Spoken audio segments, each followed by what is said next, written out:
So hello, thank you for joining me today. My name is Emily Newberry, and I am the Research and Scholarship Librarian here at the University of Michigan Flint. And today I just kind of wanted to take some time to walk you through some of the databases that we have that can help you to find funding for your research. So that's what today is going to be all about. Here is the agenda for the items I'm going to be talking about. So I'm going to be talking about just in general the library resources for searching for grants. And then we have three specific paid databases that I want to highlight today. So those are Foundation Directory Online through Candid, Dimensions Plus, Pivot, and I'll go in and most of the session today will be demonstration. I'll be in those databases kind of showing you how they work and the features that they have. And at the end, a few tips, and then we'll definitely have time for Q&A at the end. And if there's questions that I can't answer, the good thing is that I have a lot of resources in Ann Arbor and in other places that I can find answers. So no matter what, even if I can't answer it today, I'll try to get you an answer at some point. So let's go ahead and jump in. So the library has several resources for finding funding, and you may or may not have known about this. So as I mentioned, we have three databases: Foundation, Dimensions, and Pivot, and they all have different strengths and different features that you can use. So really, they're kind of a suite of tools that you can use as you're trying to find funding. So I kind of wanted to manage some expectations here as far as the library services and what I can help with and what I can't help with. So I will try to help you with anything. That's just the way I am. But what I actually can do is, moving forward, I can help you to learn and navigate the databases. If you have students who want to learn them, if you want me to come in and show your department how to use them, happy to do that. When we get into Pivot, I'm an administrator, and so that's how I can sort of help manage your accounts, things like that, if you have issues with accounts or using Pivot. And then if you have any database troubleshooting that needs to be done, if the databases aren't working properly or you need an answer, I can help with that.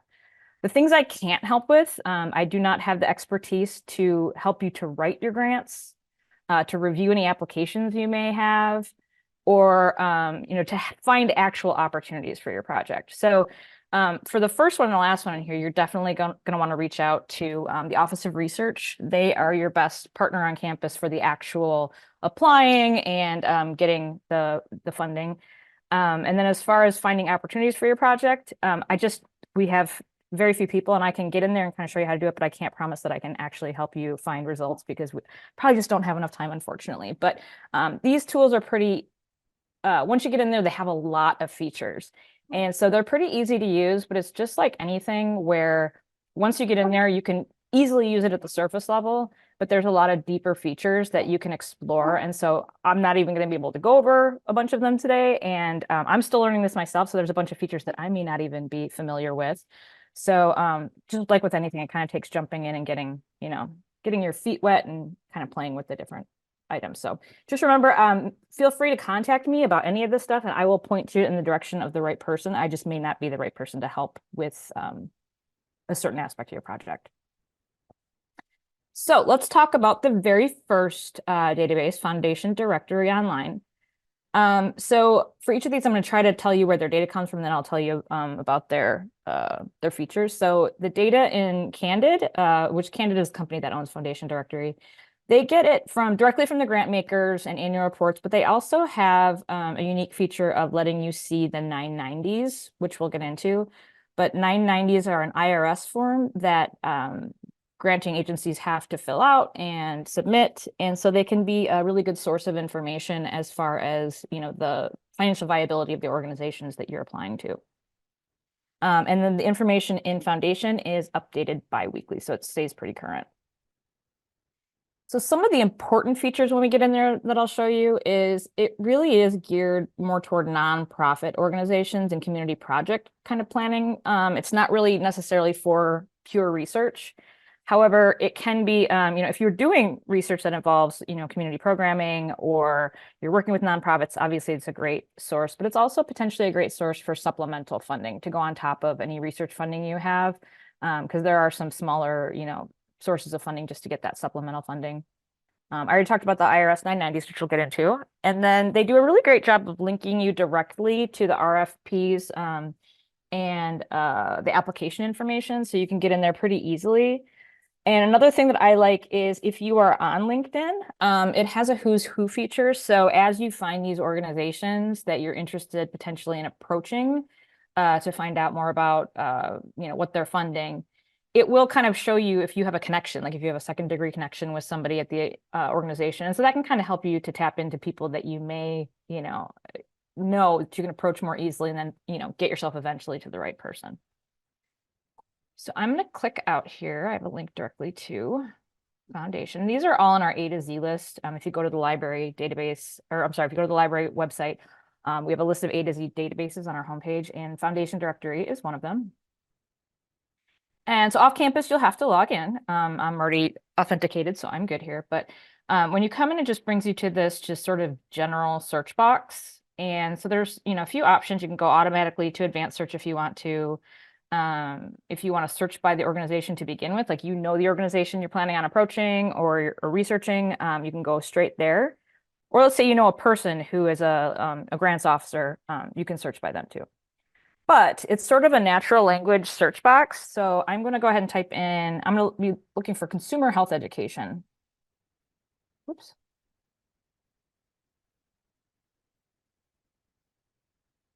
So I can just type in kind of what I'm interested in. And I can even do things like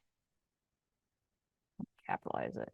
In Michigan, the way the text sort of says, I sort of deleted it over, but it gives you, like a prompt. So when I go here, I did include US federal funders. So if I'm not interested in federal funders, I can click that box off. But what it does is it takes the language that I typed in there, and it's going to try to sort of match it to the like controlled vocabulary or the settings and the terms that they have already in the system. So it doesn't do a really good job of showing you what it's looking for based on this. But if we click edit right here, it kind of will show how it's taken my prompt and matched it to certain areas within Foundation. And I've noticed that this can be kind of problematic at times. So I would definitely always, if you use that basic search box, come in here and see. Because earlier today I ran this exact same search and it did not match me to Michigan. So just kind of always check to see what they're matching. In this one, though, this looks pretty good. I am interested in consumer protection. I am interested in public health. So this is showing me match any of the matching. I can also change it to match all, which will change the results to things that, right now I think I'm getting, these are the number of results I got. So let's change it to match all.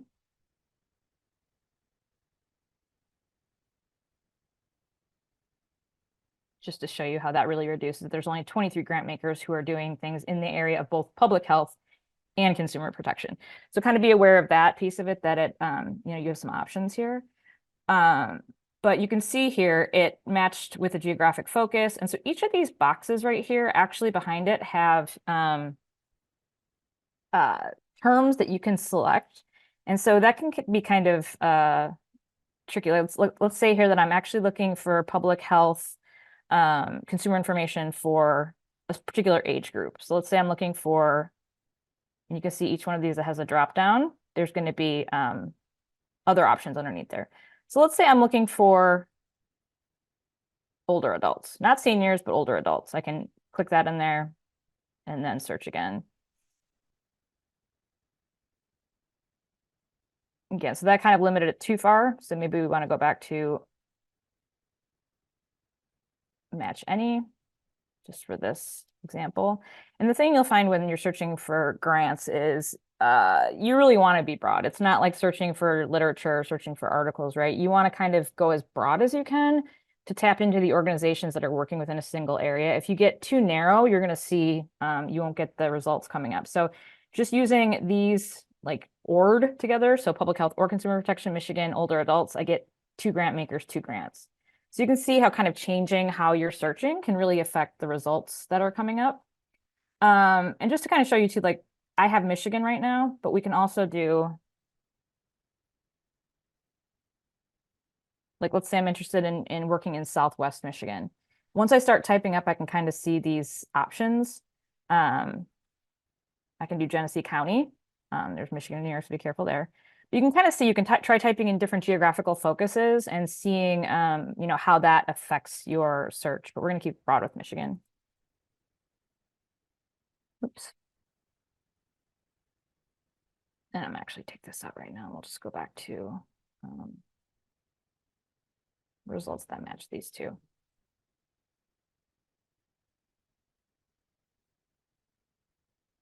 So then again, if you know somebody who's in the organization, you're interested in searching that. If you need a grant maker in a specific area, you can do that. Or if you already know the organization's name, you can do that too.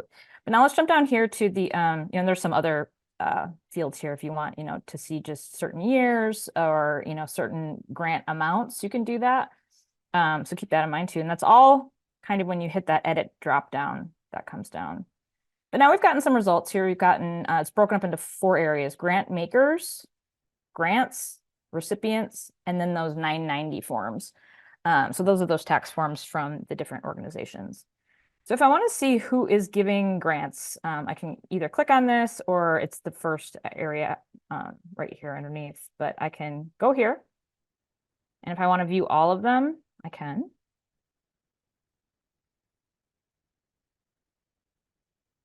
And then as you can see here, there's different ways or different table columns that we can sort by. So let's say that I am interested in sorting by the total assets of the organization. I can click on that. And then it will reload. And I should see the Kresge Foundation here has the most assets. So, maybe that's, something I want to, maybe I want to see how much the amount funded was. So if I'm looking for larger grants, I can do that. So once we find something that we're interested in looking at, you can kind of see here the number of grants that they've done in this area. So I am going to go ahead and click on the Kresge Foundation since that's what we found first. Let's go ahead and click on them. And what this will do then is take me to that profile page for the Kresge Foundation where I can find out a little bit more about them, where they're at. Here's that who's who in that LinkedIn. So if I want to click here,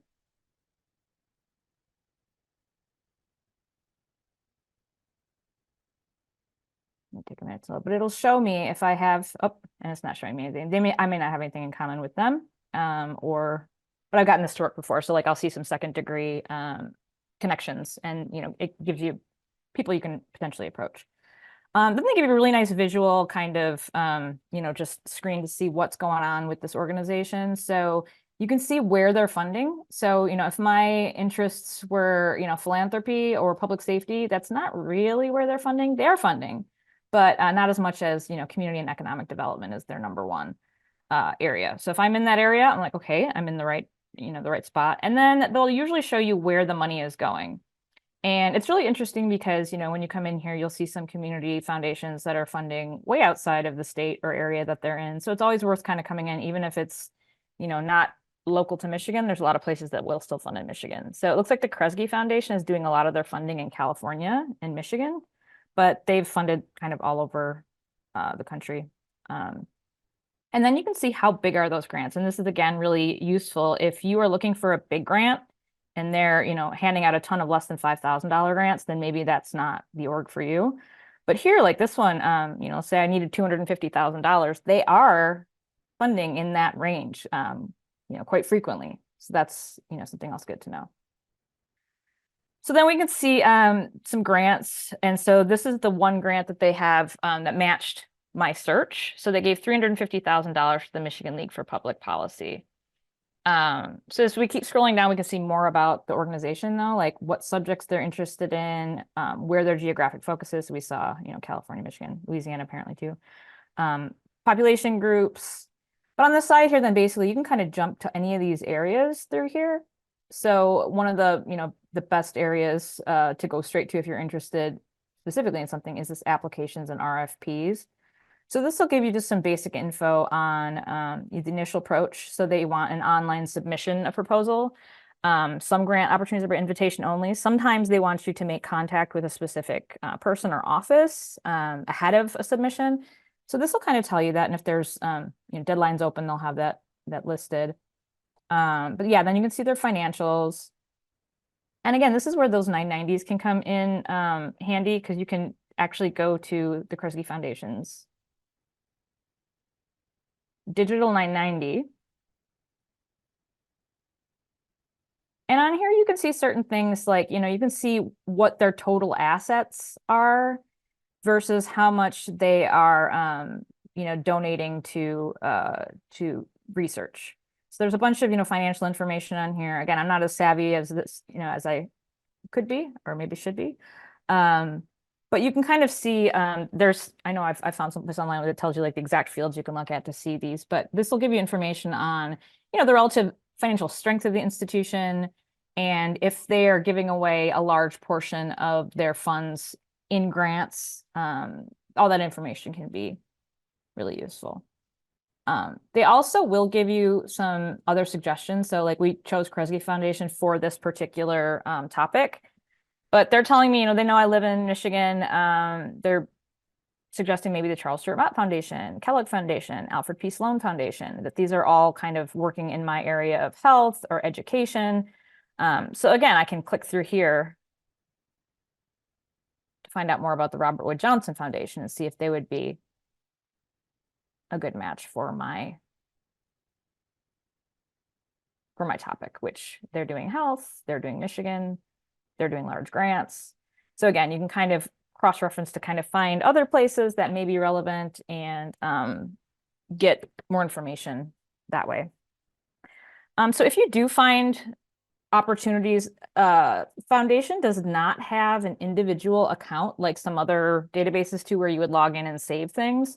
So unfortunately, kind of you can like start things while you're doing a session, and you can save or share an opportunity or a profile via PDF and then email it to yourself. So that's kind of the best way to get just have a record of those opportunities.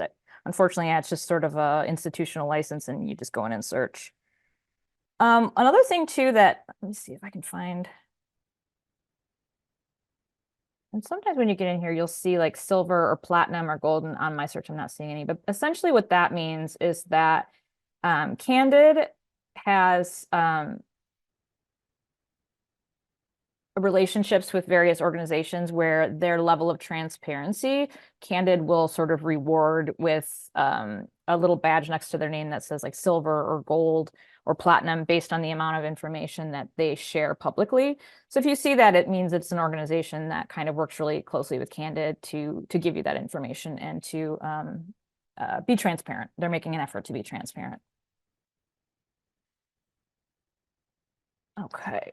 So I'm going to jump back here now. We are going to move on to Dimensions Plus. I will take questions on any of this at the end, and I can demonstrate anything else that you guys need at the end.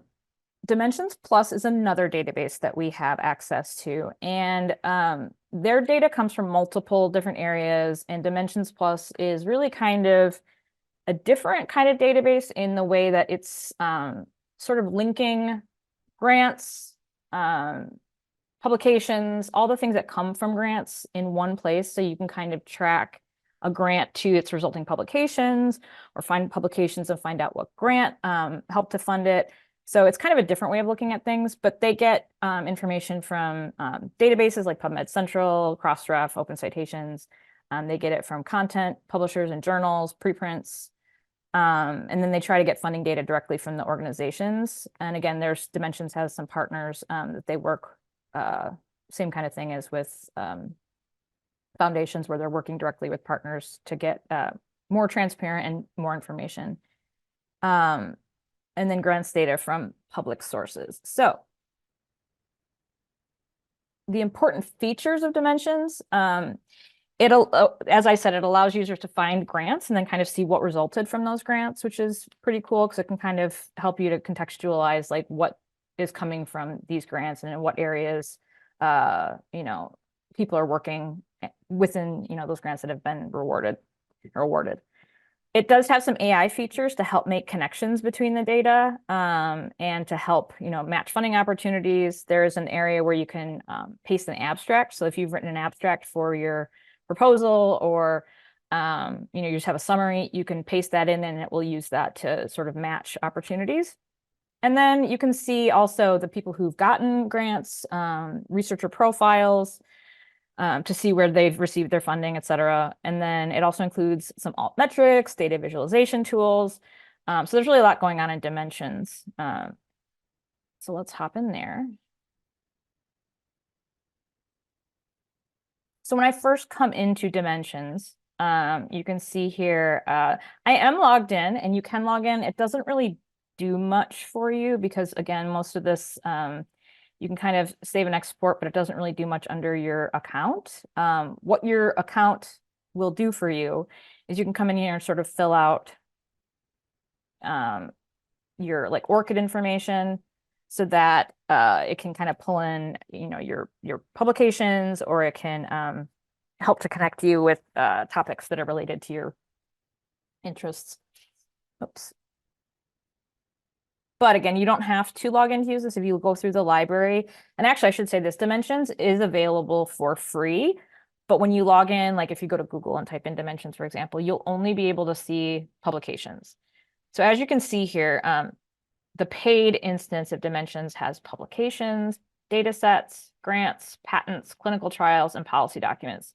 So again, it's trying to sort of connect all these grants and financial gifts or, funding to what's come from them, so you can kind of track it through the life cycle of that. So when you come in here, there are all sorts of filters on the side. You can see here we can filter by groups. So like if you're part of a group or a research organization, you can filter by that. Years, researchers, funders. So this is kind of where you can get into the specific funding organizations. But there's all sorts of filters on the side here that we can use. And one of the filters that's nice is this research categories too. So if you're working within a certain schema of like your research where you're, categorizing things by fields of research, or let's say sustainable development goals, if you are working towards one of the sustainable development goals, you can come in here and you can search opportunities. You can filter by those as well. But there's just a bunch of information on this side, like categories, citations. So let's go in and I'm going to do a search for, again, and I'm just doing a keyword search, and I'm typing my keywords in there. And again, I'm going to kind of show you how this can change things. So I typed in consumer health education, just free text. And I get, quite a few number of results in these various areas. Let's say I go in though, it's basically treating it as if I said consumer and health and education. So if I do in quotes, consumer health education, you'll see the results drastically reduce. So again, keep that in mind that, if you are looking for an actual phrase, you're going to want to search that exact phrase. But if you're kind of like searching more broadly and just typing sort of free text and, without quotes and those sorts of things, you're going to get more loosely matched, if that makes sense. So I'm going to go back here and we're going to do the big one just so that we have a lot of results. But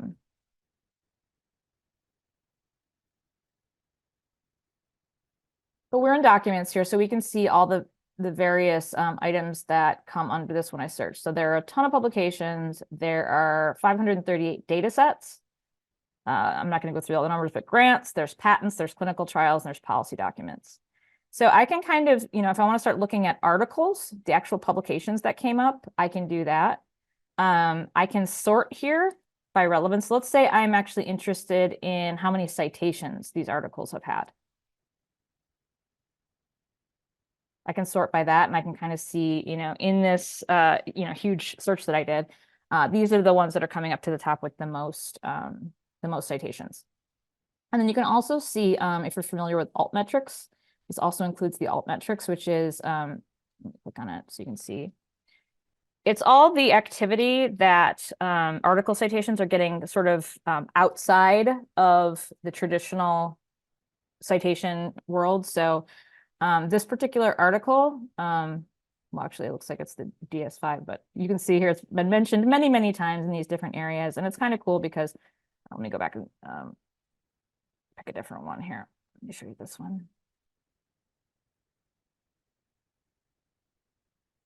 You can kind of see it breaks it down for you based on like where people are talking about it. So the countries, and then sort of like what their affiliation is. So 15 people that are just members of the public have talked about it, and 5 people who are identified as scientists have talked about this article. And you can see, news outlets, blogs, policy sources, X, one patent, so you can kind of see where the activity is happening outside of the actual, world of journals and citations. So if we click on one of these, just to kind of show you that too, let's say that we want to look at this particular article. When we come in here, it will show us, the authors, the abstract. This one may not have had funding associated with it. Usually on the side, it'll say funding, but I do want to show you, let's see if we can find a different one.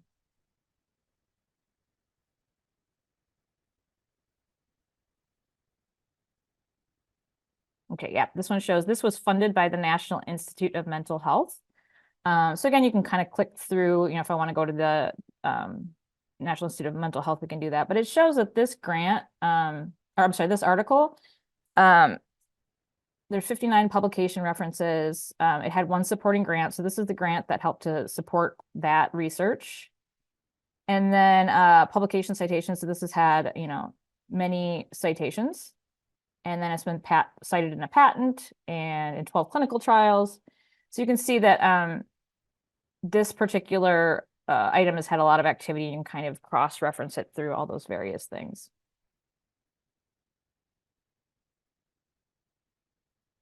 Another thing that'll come up on the side, which is nice too, and you kind of have to scroll over, is on this side, there are analytical views, which I'll click into in a moment, but you can kind of see there's some general breakdowns of like in this consumer health education, most of the articles are categorized as being part of human society, then health sciences.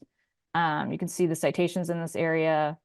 And then these are the most commonly cited researchers. So let's say, you're looking for a collaborator, or you're looking to find out, who's publishing a lot in this area. We can click to see Roger Levesque's profile. He works at Indiana University in Bloomington. And you can see here, we can see he's got 725 publications. Doesn't look like he was the recipient of any grants himself, but we can see all that information there. And then the source titles, where they were published within the different journals. So you can see there's a ton of information on here that's super, super useful. If we click the analytical views, what that does is it sort of breaks it out into some analytics of this search and again, what research categories. If we want to see who the researchers are again, we can kind of see that. We want to see the research organizations that are publishing in this area. You can see that as well. And then this compare down here allows you to sort of compare, and this is sort of always in this spot, but if you want to compare different research organizations,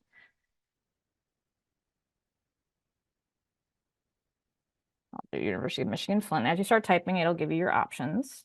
And then let's say we wanted to compare ourselves to the University of Michigan Dearborn.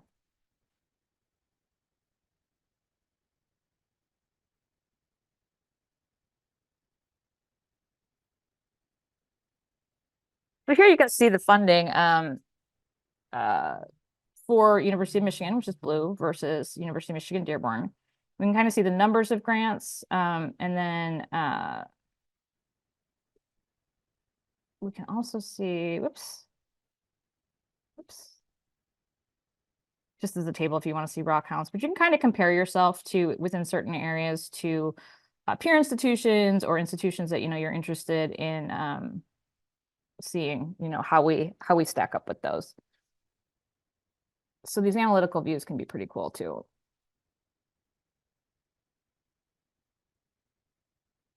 Okay.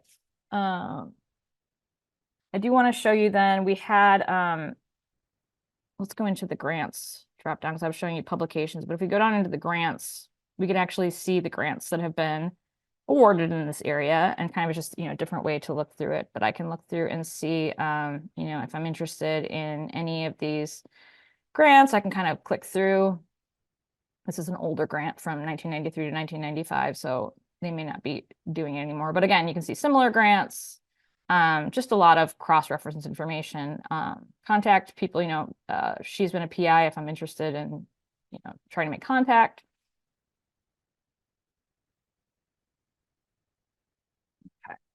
hopefully you can kind of see how that works, but there's information on all these, which is great. So under there's documents and organizations. One more thing when we're searching in documents, and this is the piece that I had mentioned earlier, you can paste in an abstract if you have one. So give me a minute here because I have a brief abstract. I'm just copying this from a previously published article for ease, but we'll pretend that I wrote this. When I go in here to documents, there's a couple options. You can search keyword, and that's what I was doing previously. There's advanced search where you can do, combining things together, but there's similar documents. And that's what I want to click. If I click similar documents, it asks me to paste an abstract in here.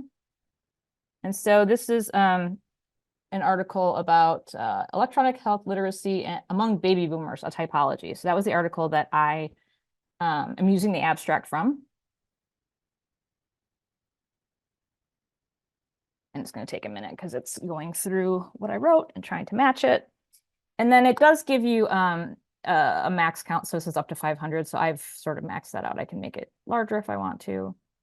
But again, you can kind of see, match documents by relevance that I could, or I'm sorry, not matched documents, matched opportunities, by relevance that I could look into. So if I click on this one,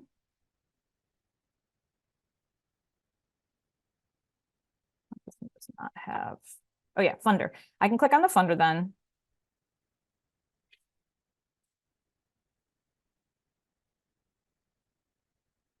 And then when I look at the grants that they have available, again, you can kind of click through and find more information of all that. You can also look up, like if we want to look up our own organization, because that can be useful too. Under documents, if you click out of that, sorry, if you go to documents and then click down to organizations, this is how you can look up specific organizations. So if I want to see Michigan Flint, I can click on University of Michigan Flint. And so I've already sort of got it in my search, but it gives me, information about our organization. It tells us our parent organization, some more information, but I should be able to use then that as a filter in documents as well to see documents that have, and the one thing that will come up, and let me see if I can remember how to do this, is it will pair us with our parent organization and our partner. So we have our parent organization is Ann Arbor, and our partner organization listed through dimensions is Hurley. So if you go to research organization, here we go, and do the drop down, you'll see here, many of these articles are Ann Arbor. So if we only want to see University of Michigan Flint, we can just limit it to our particular institution, and it'll get rid of the parent. And we'll just see the results of articles and grants that have been awarded to U of M Flint faculty.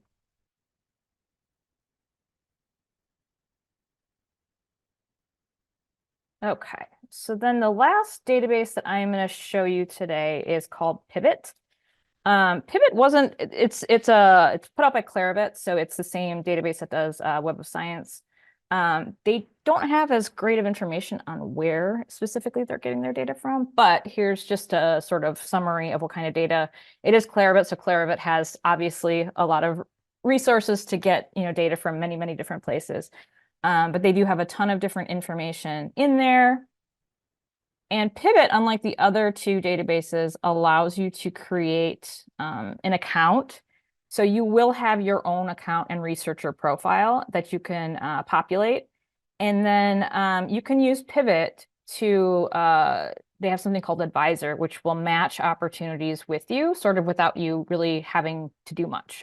You can track opportunities that you find manually, but you can also be notified of these opportunities that come up that match your interests. They also have a section for conferences, calls for papers for conferences or journals with special issues. And this allows you to save and share and track research opportunities, and you can share them with other researchers. And then they usually do a really good job of linking you directly to the application page. And also it's a way to find internal funding opportunities as well. So we're going to jump into Pivot now. And Pivot is ex Libris, it's ProQuest, if you're familiar with these platforms. But again, this one does allow you to have an account. So I am an administrator for Pivot on our campus. So if you, when you come in,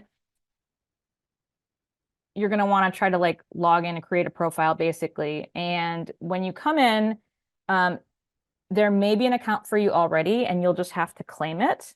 But if you don't have an account within your system, I can set you up. So just contact me. But basically, underneath this profile section here, we can see all the profiles of researchers at U of M Flint. So they're broken down by, office or school or college.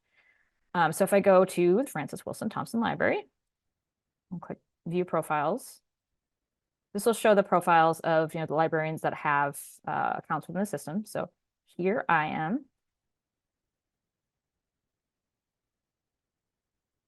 And so you're going to want to come in after you claim your profile or set up your profile, and you're going to want to edit it and end up putting in information, because this is how Pivot will try to match opportunities, is based on your expertise, your interests, all that. So you can see here, I'll go through my profile in a minute, but based on what I've typed in, there are currently 61 funding opportunities for me specifically, and then 282 that match my department. So that would be the Thompson Library. But you can see in here, I went in and populated this all myself. So I have, a personal page through our LibGuides. I've attached my ORCID ID. I just put in, descriptions on what I consider my expertise. And then your affiliations, any past affiliations, the communities that you're in, degrees, certifications, that sort of thing, and any associations you're part of. And like I said, as much as you can populate this, it'll really help to sort of fine tune the opportunities that you're finding. So when you have your profile, you can also add a proxy too. So let's say you have, a student who's working, GSRA who's working for you and doing things with your publications and helping you. You can add a proxy to edit your profile yourself, so that they can do it for you. But let's go over here and we'll see just a list of some funding opportunities that it has matched for me. So I can kind of go through here. And it's not seeing enough funding. I have to try removing selected filter. So the more you filter, obviously, you may get less. But also, if you're going to try to match, you want to have a good profile. So you can see there's filters and profiles. Anyway, so these are all different opportunities that match what I have down. Again, they have, the amounts listed, deadlines, that sort of thing. But I can kind of click through here and see what's available.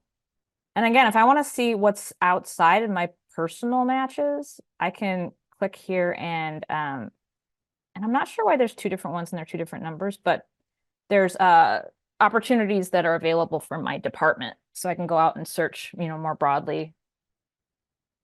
Let's go back to mine. So let's say here that I'm interested in applying maybe for this Eugene Garfield Research Fellowship. Let's pick that one. So the Medical Library Association, which I am a member of.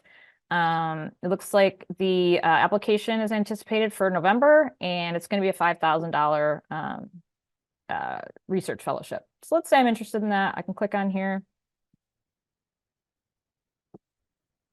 I can get more information about this. So if I want to read a little bit more about it, they usually have a lot of information here, and then the deadlines if they're available.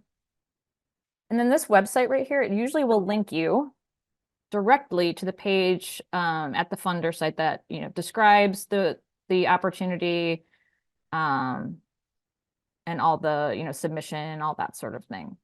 So that can be super, super useful if I want to see other opportunities that MLA, I can click that. Again, and here's 9 different opportunities that they're giving.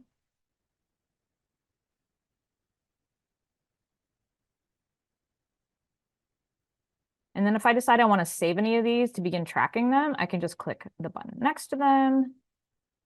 And then I can click track. I can also share these. So let's say I want to share these with somebody within the institution. So I'm going to try. And I noticed this was happening today earlier. When I typed in more of Liz's name, it wasn't coming up. But if I just did her unique name, it came up. So that was kind of odd. We'll say I want to tell Liz about these opportunities. I can say, hey, Liz, type out an option or a message. Maybe we should apply for this together or send. So you can share those with people. In this, you can, save and export. So there is more of, an account kind of aspect to this, where the other ones, it was like just find them and save them someplace else. You can also create lists of opportunities and curate them. So if you're, involved in multiple research projects and you want to have lists, you can create lists of opportunities. So that's when you're going into your profile, but you can also just kind of come into the main search and search for opportunities, textually again. So let's do consumer health education again.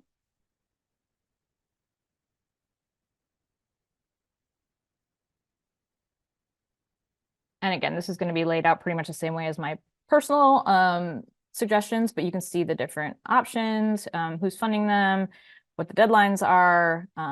There's some filters on the side here. Let's say that you're, mid-career established field, your early career, those sorts of things. So kind of check out the filters on the side. And then again, like I said, there are conferences in here that you can take a look at based on your so if I want to look at library science, for example, I can see which conferences are coming up that are calling for papers, and when the event is. And then there's a section for previously awarded grants. So let's say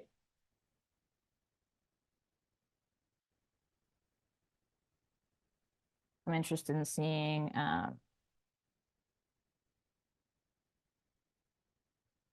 the University of Michigan Flint, which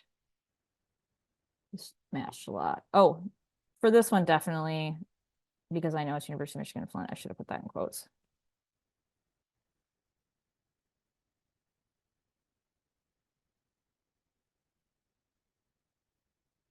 We can see here, these are 11 results of some grants or funding that we've gotten, different affiliated people have gotten from the University of Michigan Flint. So I'm going to jump back here. That is basically the end of my walkthrough. I just want to leave you with a few additional tips. Use these databases together. So like, when you find an opportunity through one, like for example, actually, let me go back out here. And if I go, I just found something from Medical Library Association. So let's say that I'm interested in finding out a little bit more about the National Library Association. Or, I'm sorry, the Medical Library Association. Medical. Oh.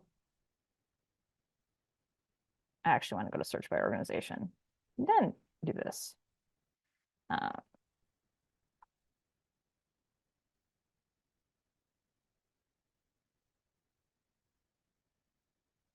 sorry you guys have to watch me typing today. It's really pretty unbearable. It'll start to match you with listings. And so each one usually will have a grant maker and a recipient if they've been in both situations. So if I'm interested in what Medical Library Association Inc. has received, I can click on that, but I am interested in them as a grantor. So I can click on their grant information and find out more information about that association, and find out people. Looks like this is being funded pretty much in Illinois. But again, you can kind of come over here to cross-reference that information, and it can be really useful between the three databases, getting that information between the three of them. Check early and often. Again, Pivot is the only one that allows you to set up an account and track things. So get in there early and often and just kind of see what's available. And, make sure you're planning in advance. And then thinking more broadly, as I said, when you're looking for grants, if there's cross-disciplinary. If you're working with somebody, make sure you're looking in both areas. Don't be too specific with quotes. You might just want to look more broadly in like health education rather than consumer health education for baby boomers. So thinking broadly when you're looking for grants can be a really good tip as well. So I'm going to leave time for some questions now. Here is my contact information though. If you would like to email me about any of this, I'm always happy to sit down, go through these databases. If you have any questions, walk through those. And then of course there's a link on here, but you can find me on the Thompson Library website to make an appointment. Thank you for watching this recorded webinar. Find upcoming webinars to register for at libcal.umflint.edu.